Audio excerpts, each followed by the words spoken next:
একটা ভুল করে ফেলছি, বাট আমি বুঝি নাই যে ও এই জিনিসটাকে এত সিরিয়াস মুডে নিবে।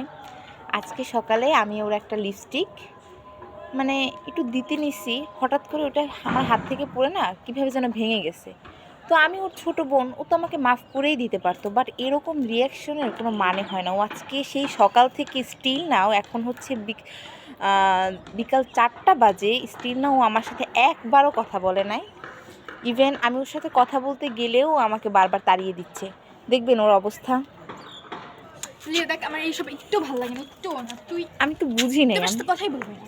আমি তো বুঝি নাই তুমি এমন করতেছো কিসের জন্য আমার সাথে। আমি বলছি তো আমি কিনে দিব, প্লিজ। আর তুমি এমন করতে, ফেভারিট শেড ছিল লিরা, ওইগুলো শেড সহজে পাওয়া যায় না। আমি বলছি আমি কিনে দিব ভাই, ওরকম কে বলছে সহজে? নুট শেড তো পাওয়া যাবে, no problem. Please forgive me, please. আমি বলছি তো ভুল হয়ে গেছে। আল্লাহ আজব, সেই সকাল থেকে